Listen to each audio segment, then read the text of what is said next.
जय हिंद दोस्तों। आज हम बात करेंगे बीईओ अर्थात ब्लॉक एजुकेशन ऑफिसर। इसमें एक बहुत बड़ा सेक्शन शिक्षा के सिद्धांत अर्थात शिक्षा शास्त्र का है। और शिक्षा शास्त्र से बहुत सारे सवाल पूछे जाते हैं। किस तरह के सवाल पूछे जा रहे हैं और किस तरह के सवाल पूछे जाएंगे, इसी की चर्चा करेंगे। और खास करके शिक्षा शास्त्र में शिक्षा मनोविज्ञान क्या है, शिक्षा मनोविज्ञान में कौन कौन महत्वपूर्ण थिंकर है, कौन कौन महत्वपूर्ण मनोवैज्ञानिक है जो शिक्षा मनोविज्ञान को लेकर अपनी बात को रखा है। एक बालक किस तरह शिक्षा का अर्जन करता है, कैसे वो सीखता है, उसी की चर्चा करेंगे। खास करके जो एक बहुत बड़े थिंकर स्विट्जरलैंड के मनोवैज्ञानिक माने जाते हैं, चिकित्सा शास्त्री माने जाते हैं, प्याजे। और प्याजे ने अपने बच्चों पर ही प्रयोग किया और अपने बच्चों पर प्रयोग करके उन्होंने जो बातें कही है कि बच्चे किस तरह से सीखते हैं, बच्चों के विकास में किस तरह से उम्र एक महत्वपूर्ण भूमिका निभाती है और बुद्धि किस प्रकार से बच्चों के विकास में सहायक होता है, इन सब की चर्चा करेंगे। आखिर प्याजे ने किस प्रकार के सिद्धांत दिया है, उस सिद्धांत की विषय वस्तु क्या है, उन सब की चर्चा करेंगे। जैसा कि स्क्रीन पर आप देख रहे हैं, सबसे पहले हमने प्याजे प्याजे का जन्म दोस्तों 1896 ईस्वी में, याद रखिएगा, इनका जन्म जो है 1896 ईस्वी में स्विट्जरलैंड में हुआ था। और यह एक चिकित्सा मनोवैज्ञानिक थे। प्याजे के सिद्धांत जो संज्ञानात्मक सिद्धांत है, इसी को इंग्लिश में हम कॉग्निटिव थ्योरी कहते हैं।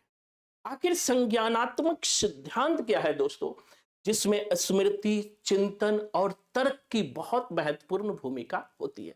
इसी संज्ञानात्मक सिद्धांत को ही हम ज्ञानात्मक सिद्धांत भी कहते हैं, इसी को हम अवस्था का सिद्धांत भी कहते हैं। यानी कि संज्ञानात्मक सिद्धांत, ज्ञानात्मक सिद्धांत और इसी को हम अवस्था का सिद्धांत भी कहते हैं। हर एग्जाम में एक सवाल यहां से रहेगा कि प्याजे के सिद्धांत को किस नाम से जाना जाता है। दूसरी बात दोस्तों, जो प्याजे ने जो बातें कही कि बच्चे आखिर किस तरह सीखते हैं, आखिर बच्चे में अनुकूलन क्या होता है, जैसा स्क्रीन पर देख रहे हैं। अनुकूलन, पहला प्याजे ने कहा कि बच्चे जब जन्म लेते हैं तो जन्म के बाद बुद्धि के द्वारा वो सीखते हैं, जन्मजात ज्ञान नहीं करते हैं, जन्म के बाद उसमें धीरे धीरे बुद्धि के थ्रू वह सीखता है। जैसे जैसे बच्चों का विकास होता है, उम्र बढ़ता है, उसी के अनुसार बच्चे सीखते हैं। तो इसमें पहला होता है अनुकूलन। बच्चे जन्म के बाद जो है वातावरण के अनुसार ढलते हैं। जैसा कि आपने देखा होगा, जिस क्षेत्र में भी बच्चे जन्म लेते हैं तो उसी वातावरण के अनुसार बच्चे ढलते चले जाते हैं। और इस वातावरण से ढलने के दौरान दोस्तों दो प्रक्रियाएं होती है कि दो रूप में ढलते हैं। पहले आत्मसात, बच्चे जो है पूर्व ज्ञान से, मतलब कारण पूर्व ज्ञान से जोड़ना, मतलब कि बच्चे अपने आप को पूर्व ज्ञान से जोड़ते हैं। जब बच्चे किसी वातावरण में जाते हैं, वातावरण से जुड़ते हैं, तो पहले जो ज्ञान उन्होंने सीखा है उस पूर्व ज्ञान से अपने आप को क्या करते हैं, जोड़ लेते हैं। दूसरा, जोड़ने के बाद क्या होता है, समायोजन करना होता है, यानी कि पूर्व ज्ञान में परिवर्तन कर तालमेल स्थापित करना, अर्थात पूर्व ज्ञान में नए ज्ञान को जोड़ना ही समायोजन कहलाता है। तो अनुकूलन के दो पार्ट होते हैं, याद रखिएगा। एक क्वेश्चन यहां से पूछता है, पहला होता है, पहला आप देख रहे हैं आत्मसात, वातावरण के साथ वो अपने आप को समायोजित करते हैं। दूसरा होता है समायोजन करना, अर्थात पूर्व ज्ञान के को नए ज्ञान से जोड़ना। तो ये दो चीज। दूसरी बात, प्याजे ने कहा कि जब ये समायोजन कर लेता है तो वो क्या करता है, विकेंद्रीकरण।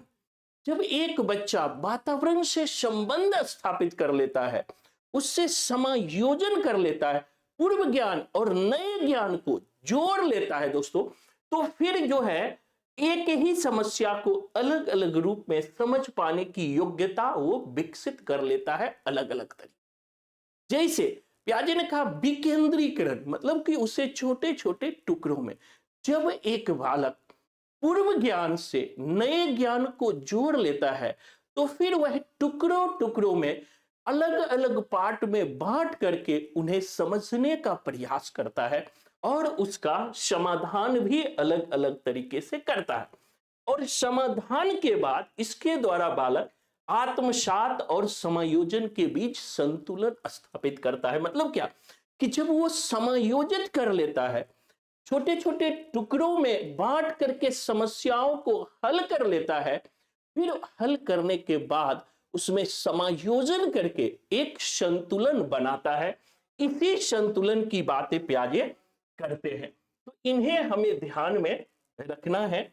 अब जो आएंगे, अभी हम लोग आने वाले हैं कि प्याजे ने जो अवस्था का सिद्धांत दिया है, हम लोग शुरू में बताए थे, प्याजे के सिद्धांत को हम संज्ञानात्मक सिद्धांत भी कहते हैं, अवस्था का सिद्धांत भी कहते हैं, और प्याजे के सिद्धांत को हम लोग जो है ज्ञानात्मक सिद्धांत भी कहते हैं। तो प्याजे ने कहा कि बच्चे उम्र के अनुसार बढ़ते हैं और उम्र के अनुसार ही सीखते हैं। जैसे जैसे बच्चों की अवस्थाएं बदलती रहती है और उनके सोच बदलते रहते हैं और उम्र के अनुसार बच्चे सीखते रहते हैं। जैसा कि स्क्रीन पर आप देख रहे हैं, प्याजे ने 4 स्टेज में बच्चों के विकास को दिखाया है। तो जो पहला स्टेज है, इसको ध्यान में रखिएगा कि जो पहला हमारा स्टेज है, प्याजे ने कहा संवेदी पूर्व अवस्था, इंग्लिश में इसे सेंसरी मोटर स्टेज कहते हैं। दोस्तों, संवेदी पूर्व अवस्था का समय जो होता है 0 से 2 साल होता है। मतलब कि बालक जो 0 से 2 साल में, प्याजे ने बताया कि बालक क्या क्या सीखता है। तो दोस्तों, 0 से 2 साल के बालक में ज्ञानेंद्रियां प्रमुख होता है। वो अपने 5 ज्ञानेंद्रियों के द्वारा, आंख, कान, नाक, जीभ, त्वचा, अर्थात 5 ज्ञानेंद्रियों के द्वारा सीखता है। जैसे एक छोटा बच्चा है, उसे भूख लगता है तो वो रोने लगता है, कोई चीज चाहिए उसके लिए भी वो रोने लगता है, माँ का अटेंशन चाहिए होता है, वो दूसरे के गोद में नहीं जाना चाहता है, माँ के गोद में ही अपने आप को सेफ करता है और सेफ महसूस करता है। साथ ही वह एक अस्थायित्व का भी गुण आता है और इसमें विचार में इंद्रिय बोध जो है, इसमें एक महत्वपूर्ण भूमिका निभाता है। तो जो पहला स्टेज है 0 से 2 साल का स्टेज है, जिसे कि हम सेंसरी मोटर स्टेज या संवेदी पेशीय अवस्था कहते हैं। इसमें ध्यान रखना कि इस अवस्था में ज्ञानेंद्रियों का महत्वपूर्ण योगदान होता है। एक बालक ज्ञानेंद्रियों के माध्यम से ही सीखता है। और दूसरा जो प्याजे ने बताया, उन्होंने कहा पूर्व संक्रियात्मक अवस्था, इसे प्रीप्रोसेशनल स्टेज या इसे पूर्व संक्रियात्मक अवस्था कहते हैं। पूर्व संक्रियात्मक अवस्था में पहला आता है जीववाद। अब जीववाद क्या होता है कि पहला, अब कहता है कि जो 2 से 7 साल का एज होता है, प्याजे कहता है कि इस 2 से 7 साल के एज को पूर्व संक्रियात्मक अवस्था कहते हैं। इस 2 से 7 साल के जो बालक है, वह सजीव और निर्जीव में अंतर नहीं कर पाता है। अर्थात 2 से 7 साल के बालक को, अगर वह कोई लड़की है तो वह गुड़िया से बच्ची खेल रही है, तो वो गुड़िया सजीव है कि निर्जीव है, उन्हें अंतर नहीं होता। कोई बच्चे गाड़ी से खेल रहे हैं तो उसे पता नहीं है यह सजीव है कि निर्जीव है। वो बच्चे, आपने देखा होगा कि 2 से 7 साल के बीच के जो बालक है, कभी कभी सांप को भी पकड़ लेता है, कभी कभी कुत्ते को भी पकड़ लेता है, कभी कभी कोई भी चीज को पकड़ लेता है, उसे छूने का प्रयास करता है, क्योंकि अभी उन्हें सजीव और निर्जीव का पता नहीं होता। यही पूछता है पूर्व पेशीय पूर्व संक्रियात्मक अवस्था में। साथ ही अपलटावी या अप्रत्यावर्तनीयता, मतलब होता है कि इसमें क्या होता है कि बच्चे को संख्या पलटने नहीं आता है, अलट पलट नहीं करने आता है। जैसे आप देखोगे कि एक सिंपल पूछ लो बच्चे को 2 + 4 क्या होता है, तो बच्चे हो सकता है बता दे 6। अब मान लिया आपको कह दे 6 - 2 क्या होता है, तो बालक नहीं बताएगा। या पूछ ले 4 + 2 क्या होता है, तो बालक नहीं आ, मतलब कि उन्हें पलटने नहीं आ रहा। साथ ही यह चित्र प्रतीकात्मक खेल सही अनुपात का अंतर नहीं कर पाता। 2 से 7 साल के जो बालक है, वो कोई प्रतीकात्मक खेल है या कोई चित्र दिखा रहे हैं तो उन चित्रों के अंतर को भी नहीं कर पाता है। साथ ही ध्यान रखना, मुद्रा, संप्रदाय, दूरी, भार, ऊंचाई की कमी होती है। मतलब पियाजे यहां पर कह रहा है, याद रखिएगा, ये बहुत इंपॉर्टेंट है और ये लागू भी करना है कि पियाजे कहते हैं कि 2 से 7 साल के जो बालक है उन्हें मुद्रा मुद्रा का पता नहीं है, कौन 5 रुपये का नोट है कि 10 रुपये का नोट, अंतर नहीं कर पाता है। भार, एक तकिया भारी है या एक उसी लेवल का ईंट भारी है, पता नहीं है। ऊंचाई का पता नहीं होता, इसीलिए आपने देखा होगा कभी कभी कोई बालक छत पर से कूद जाते हैं, गिर जाते हैं, क्योंकि उन्हें ऊंचाई का पता नहीं होता है। तो इस 2 से 7 साल के बच्चों को हमें ध्यान रखने की बहुत जरूरत होती है। यही बात कहते हैं कि अभी 2 से 7 साल जो पूर्व संक्रियात्मक अवस्था है, इसमें मुद्रा, संप्रत्यय, दूरी, भार, ऊंचाई का बच्चों को पता नहीं चलता है, ये कमी रहते हैं। उसे 2000 का नोट दें, 2000 का सिक्का दें तो उसमें वो अंतर नहीं कर पाता है। तो अभी तक हमने 2 स्टेज की बात कीजिएगा, बिल्कुल ध्यान से रखिएगा। यहां से आपके एग्जाम में 2 से 3 क्वेश्चन सीधे सीधे रहेगा और पूरा अगर समझ लिए तो 2 से 3 क्वेश्चन आपका कहीं नहीं जाएगा, सिर्फ और सिर्फ पियाजे से। तो पहले पियाजे ने सेंसरी मोटर स्टेज की बात की, दूसरा पूर्व संक्रियात्मक, 0 से 2 साल ज्ञानेंद्रियों के माध्यम से सीखता है।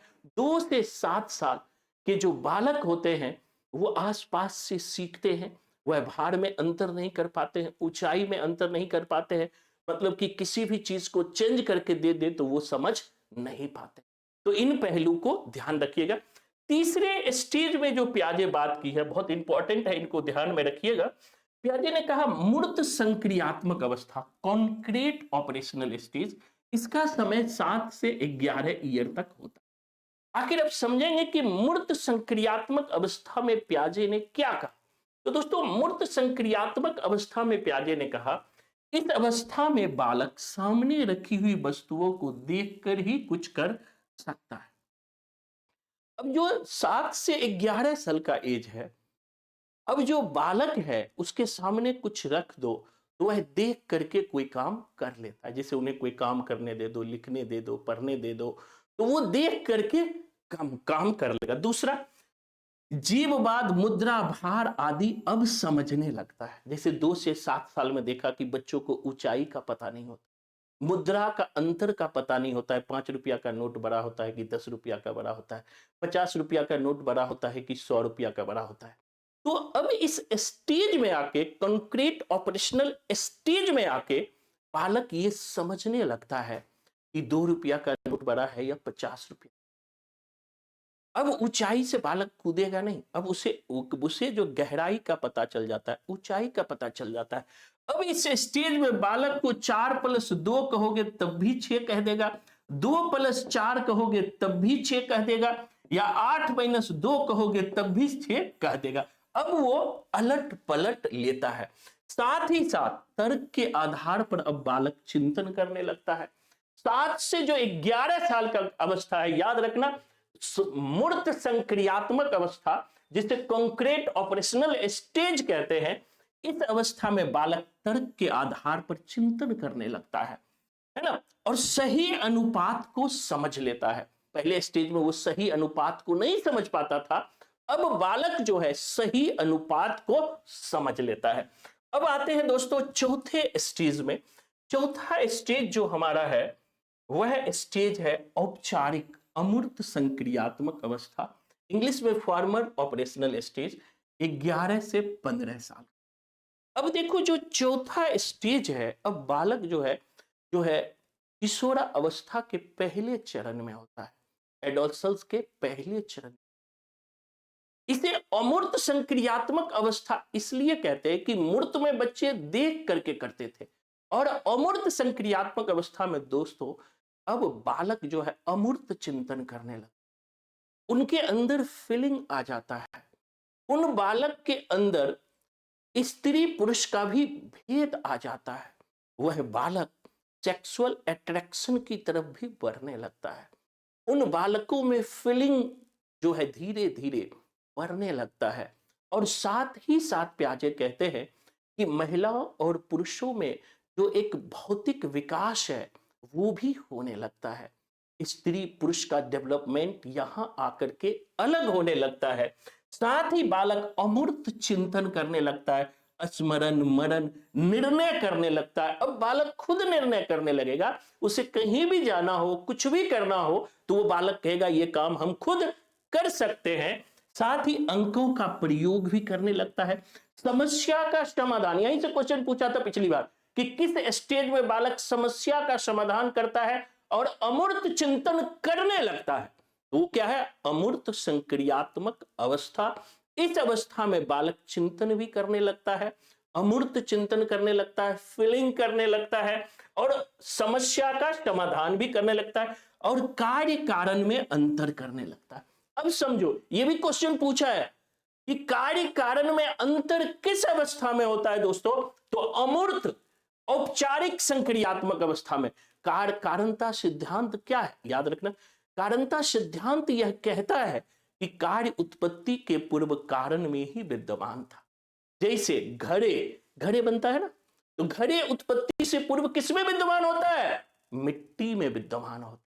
उसी तरह से अब बालक यह समझने लगा है कि अगर कोई हमारे सामने कोई समस्या आई है तो इसके पीछे कोई ना कोई कारण। अब ये बालक समझता है कि अगर हम गलत काम करेंगे तो हमें दंड मिलेगा, अच्छा काम करेंगे तो हमें पुरस्कार मिलेगा।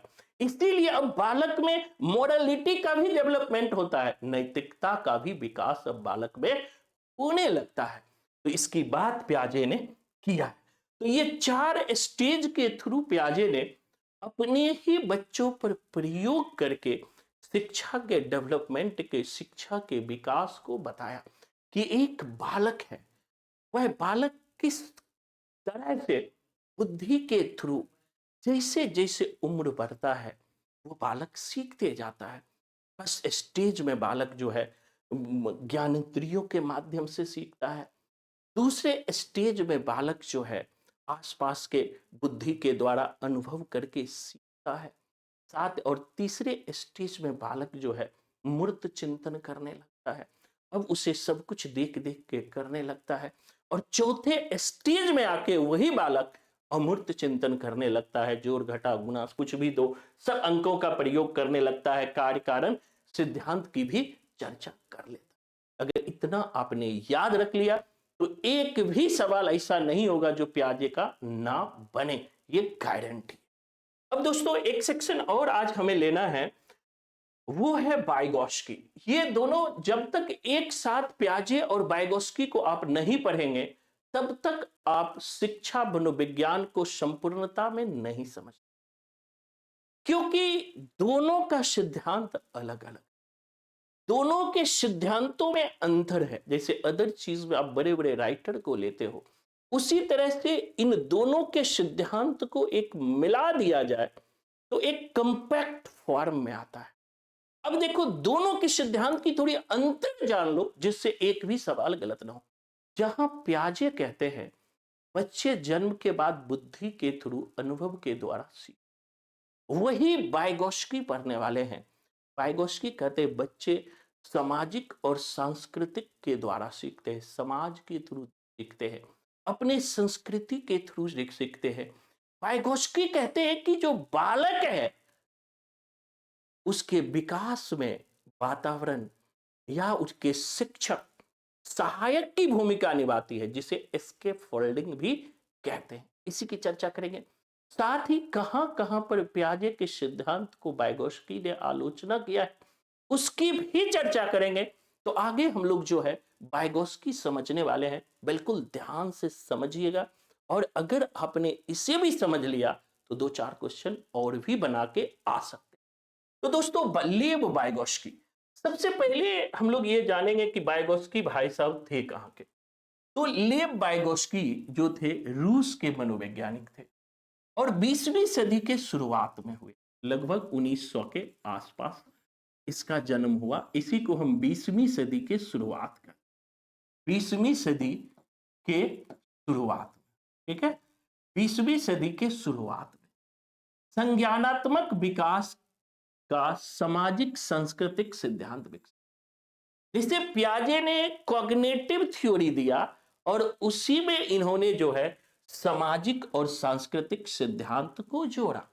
और यह सिद्धांत प्रभावशाली सिद्धांत बच्चों के संज्ञानात्मक विकास को आकार देने में सामाजिक संपर्क और सांस्कृतिक संदर्भ की महत्वपूर्ण भूमिका पर जोर देता। मतलब ये है कि जिस कॉग्निटिव सिद्धांत को, जिस ज्ञानात्मक सिद्धांत, जिस अवस्था के सिद्धांत की बात पियाजे ने की थी, अब उसी संज्ञानात्मक विकास में बच्चों का जो विकास होता है, उसी विकास में वाइगोस्की ने सामाजिक और सांस्कृतिक सिद्धांत को जोड़ा है।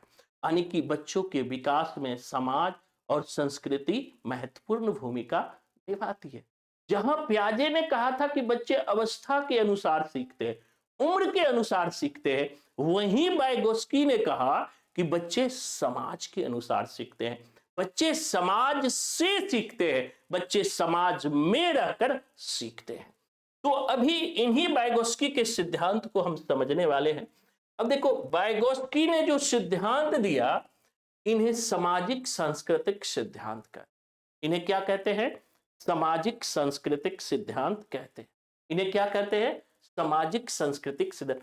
बच्चों का विकास सामाजिक अंतःक्रिया के द्वारा होता है, जिसे पारस्परिक अंतःक्रिया कहते हैं। तो वाइगोस्की ने कहा कि बच्चों का जो विकास होता है ना, सामाजिक अंतःक्रिया के द्वारा होता है। यानी कि बच्चे समाज के थ्रू सीखते हैं, समाज में रहकर सीखते हैं, समाज में अपने बड़ों से सीखते हैं। बड़े जिस तरह के बड़े में मोरालिटी का डेवलपमेंट होता है, नैतिकता का विकास होता है, वैसे ही बच्चों में भी मोरालिटी का विकास होता है, बच्चों में भी नैतिकता का विकास होता है। यहां पर वाइगोस्की कहते हैं, जो बच्चा जिस समाज में रहेगा, जैसे समाज में रहेगा, जिस प्रकार के समाज में रहेगा, उसी के अनुरूप उनका विकास होगा, उनका डेवलपमेंट होगा। तो इनको ध्यान रखना। साथ ही वाइगोस्की ने जो है बड़ा इंपॉर्टेंट चीज दिया है, इनको ध्यान रखना। यहां से एक क्वेश्चन बार बार पूछा जाता है कि जेड पी, वाइगोस्की ने एक महत्वपूर्ण सिद्धांत दिया, वो जेडपीडी की अवस्था सिद्धांत, इन्होंने जो सिद्धांत दिया, वो सबसे महत्वपूर्ण सिद्धांत दिया, वह सामाजिक सांस्कृतिक। यहां पर वाइगोस्की ने एक बहुत महत्वपूर्ण सिद्धांत दिया, जिसकी चर्चा हम लोग करने जा रहे हैं, वो है जेडपीडी। दोस्तों, ये जीवन में नहीं भूलना, जेडपीडी किसने दिया? वाइगोस्की ने। और जेडपीडी का मतलब क्या होता है? Zone of proximal development. Zone of proximal development, इसे हिंदी में कहते हैं निकट विकास का। अब देखो, निकट विकास का सिद्धांत क्या, आपके एग्जाम से में सिंपल पूछेगा कि जेडपीडी किसने दिया। सिंपल, बहुत आसान है जेडपीडी, और इसे जोन ऑफ प्रोक्सिमल डेवलपमेंट कहते हैं। अब ये जोन ऑफ प्रोक्सिमल डेवलपमेंट क्या है, निकट विकास का सिद्धांत क्या है, इसको समझना। वाइगोस्की कहते हैं कि बच्चे जो है आपस के वातावरण से सीख, सामाजिक और सांस्कृतिकरण के द्वारा तो सीखते हैं, वो निकट से सीख, आसपास से सीख। जैसे कोई बच्चे रोड पर गाली दे और वहीं पर आप भी रह रहे हैं, तो आप भी उस गाली को सीख। कोई बच्चे गुटखा खा रहे हैं, कोई बच्चे सिगरेट पी रहे हैं, कोई बच्चे इधर उधर घूम रहे हैं, तो उसी को देख करके उसी के स्वरूप को आप सीख। या आप अच्छे जगह में रह रहे हैं, आपको अच्छे सामाजिक वातावरण मिला है, तो आप में अच्छी अच्छी चीजों का विकास होगा। इसी को कहते हैं जेडपीडी, इसी को कहते हैं जोन ऑफ प्रोक्सिमल डेवलपमेंट, यानी निकट विकास का सिद्धांत।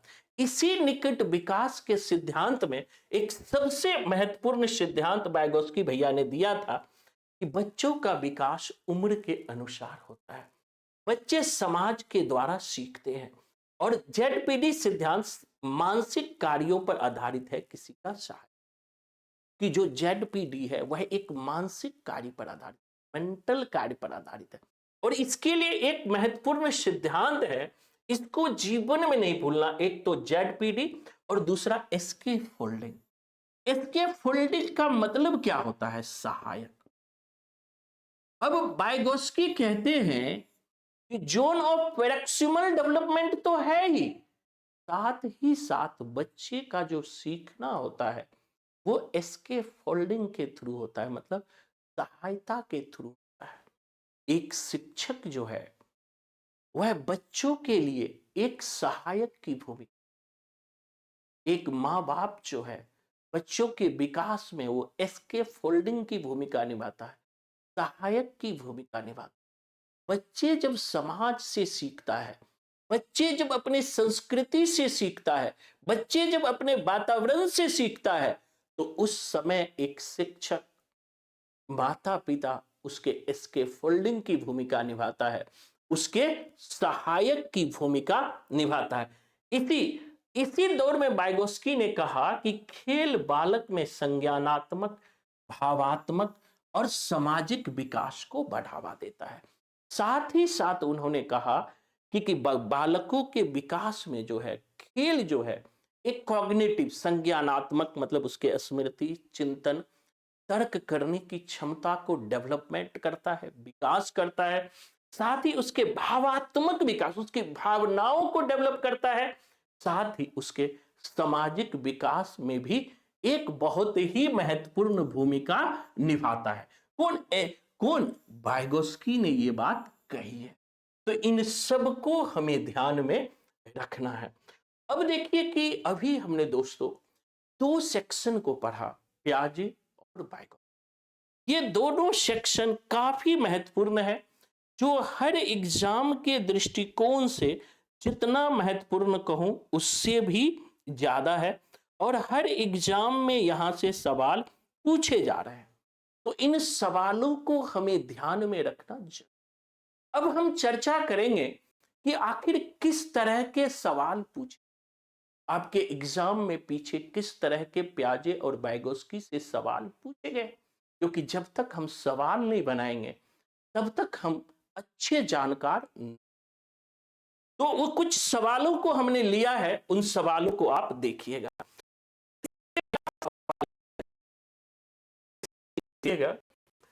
कि पहला सवाल स्क्रीन पर आपको दिखाई पड़ रहा है, कहता है जिन पियाजे के संज्ञानात्मक विकास के सिद्धांत में समायोजन और समावेशन पूरक क्रियाएं हैं। मतलब कि पियाजे ने जो संज्ञानात्मक सिद्धांत दिया है उनके विकास में जो संयोजन और समायोजन किस प्रकार की भूमिका निभाती है। मतलब कि विकास में समायोजन और समावेशन किसका पाठ है, अभी ही हमने पढ़ा था। समायोजन और दो चीजें यहां देखो, समायोजन और समावेशन किसका पूरक है। स्क्रीन पर देख रहे हैं, ऑप्शन दिया है 4। पहला है अनुकूलन, सीखने के निकट क्षेत्र, तो ये तो जेडपीडी हो गया, वाइगोस्की ने दिया तो ये होगा नहीं। संरचनात्मक चित्रण या अग्रिम समायोजन, तो आंसर क्या हो जाएगा, अनुकूलन। अनुकूलन के ही दोस्तों दो पार्ट अभी हमने बताया था, संयोजन अभी तुरंत हमने पढ़ा है, संयोजन और समावेशन। ये अनुकूलन के ही दो पार्ट है, तो हमारा आंसर क्या हो जाएगा, संयोजन और समावेशन। यही एग्जाम में पूछा था, देखो कितना इजी क्वेश्चन है। तो एक बार संपूर्णता में पढ़ने की जरूरत है और नौकरी पक्की है, कोई ताकत आपसे नौकरी छीन नहीं सकता है। अब नेक्स्ट सवाल देखिएगा, नेक्स्ट कहते हैं कि जिन पियाजे के संज्ञानात्मक सिद्धांत में कौन सा तत्व संज्ञानात्मक विकास के लिए अनिवार्य है। अब कहता है कि जिन पियाजे के संज्ञानात्मक सिद्धांत में कौन सा सिद्धांत जो है, फिर इसको बढ़िया समझिएगा, मैं समझा देता हूं। यहां देखो कहता है कि जिन पियाजे के संज्ञानात्मक सिद्धांत में कौन सा तत्व संज्ञानात्मक विकास के लिए अनिवार्य है। संज्ञानात्मक विकास मतलब कॉग्निटिव थ्योरी। कॉग्निटिव थ्योरी में हमने क्या कहा था, स्मृति, चिंतन, और एक क्या कहा था हमने, तीन चीज का महत्वपूर्ण भूमिका होता है, स्मृति, चिंतन और तर्क। तो इसमें अनिवार्य क्या है, अनिवार्य क्या है, वातावरण के साथ अवलोकन नहीं, वातावरण के साथ अवलोकन की बात वाइगोस्की ने की, बड़ों के द्वारा पुनर्वलन नहीं, आसपास के परिवेश की सक्रिय खोजबीन यही होगा कि हम जो है संज्ञानात्मक सिद्धांत में क्या करते हैं कि आसपास के परिवेश की जो है एक सक्रिय रूप से खोज करते हैं और उसी के थ्रू हम इसके विकास की डेवलपमेंट की बातें करते हैं। नेक्स्ट क्वेश्चन की तरफ हम बढ़ते हैं। अब देखो यहां पर क्वेश्चन फिर है, समझिएगा। पियाजे के अनुसार विकास के किस काल में बालक वस्तुओं के लिए प्रतीकों का इस्तेमाल करने लगता? अभी ही हमने कह पढ़ा है कि पियाजे के अनुसार विकास के किस अवस्था में बालक वस्तुओं के लिए प्रतीकों का प्रयोग करने लगता? किस अवस्था में प्रतीकों का प्रयोग करने लगता? अभी तुरंत हमने क्या पढ़ा? पूर्व संक्रियात्मक काल। पूर्व संक्रियात्मक अवस्था में बालक क्या करता है? प्रतीकों का प्रयोग करने लगता है। पूर्व संक्रियात्मक अवस्था में बालक क्या करने लगता है? प्रतीकों का प्रयोग करने लगता है। 4 अवस्था की बात हमने किया था। अब आगे बढ़ते हैं। कहता है कि पियाजे के सैद्धांतिक दृष्टिकोण से नई सूचना को अपने मौजूदा ज्ञान में शामिल करने को क्या कहा जाता है? इजी है, आत्मसातीकरण। अभी हमने कहा ना आत्मसातीकरण का मतलब क्या होता है, हमने पढ़ा है कि आत्मसातीकरण का मतलब क्या होता है? नई सूचनाओं को पूर्व ज्ञान में शामिल कर, यानी नए यानी पूर्व ज्ञान प्लस नए ज्ञान। पूर्व ज्ञान और नए ज्ञान को ही क्या कहते हैं? आत्मसातीकरण। यही पूछा है कि आत्मसातीकरण पियाजे के अनुसार क्या है। तो पूर्व ज्ञान और नए ज्ञान को जोड़ने की प्रक्रिया को ही हम लोग क्या कहते हैं? आत्मसातीकरण कहते हैं। क्या कहते हैं? आत्मसातीकरण कहते हैं। इसी तरीके से कुछ चीज को और हम लोग लेने वाले हैं, ध्यान रखिएगा। अब यहां पर क्वेश्चन है, मैं इधर आ जाता हूं, पूरा क्वेश्चन दिखाई पड़ेगा आपको, इधर से मैं ले लूं कि अब देखिए कहते हैं लेब वाइगोस्की। अब देखो यहां पर जो है वाइगोस्की का आ गया, ध्यान रखना। कहता है लेब वाइगोस्की के अनुसार निम्नलिखित में से कौन सी शिक्षा शास्त्रीय प्रणाली संज्ञानात्मक विकास को बढ़ावा देने के लिए सही नहीं है? यानी कि कौन से संज्ञानात्मक विकास को बढ़ावा देने के लिए सही नहीं है अकॉर्डिंग टू वाइगोस्की? पहला है निर्देशित आदान प्रदान, बिल्कुल है। व्यापक चर्चाएं भी होगा, सहयोगात्मक अधिगम भी होगा, मदद के अनुसार दोहराव या स्मरण करना शामिल। इसमें क्या है? दोहराना, किसी पाठ को बार बार दोहराना इसमें शामिल नहीं किया गया है। बहुत इजी है।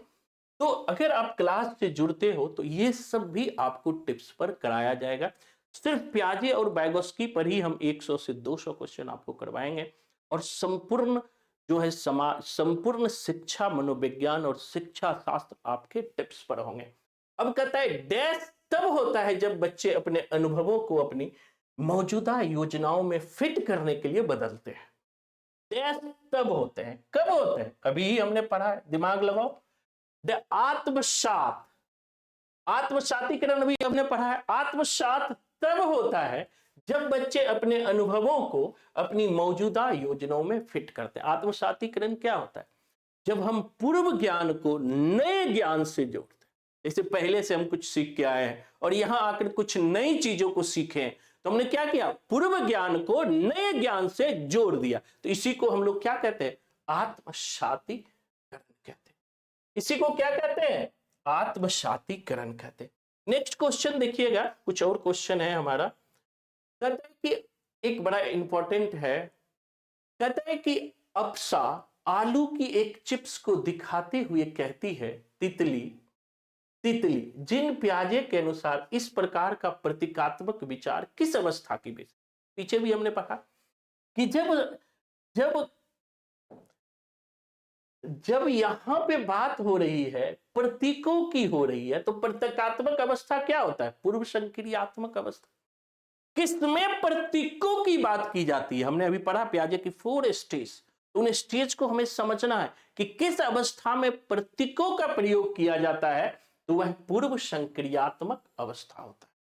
किसमें होता है? पूर्व संक्रियात्मक अवस्था होता है। नेक्स्ट है, अब देखो नेक्स्ट 8वां नंबर क्वेश्चन है दोस्तों। ये सब क्वेश्चन जीवन बनाने वाला क्वेश्चन है, और इस क्वेश्चन पे अगर हमने पकड़ बना लिया तो क्वेश्चन 20 का अगर 20 पूछेगा तो 20 में 20 आप सही करके आओगे, ये मेरे तरफ से गारंटी। अब देखो यहां पर जो बहुत महत्वपूर्ण पूछा गया है, लेव वाइगोत्स्की, अभी हमने पढ़ा, लेव वाइगोत्स्की ने निम्नलिखित में से किन कारकों को बच्चों के संज्ञान के विकास के लिए महत्वपूर्ण माना है? कौन सा कारण बच्चों के विकास की संज्ञानात्मक विकास के लिए महत्वपूर्ण है?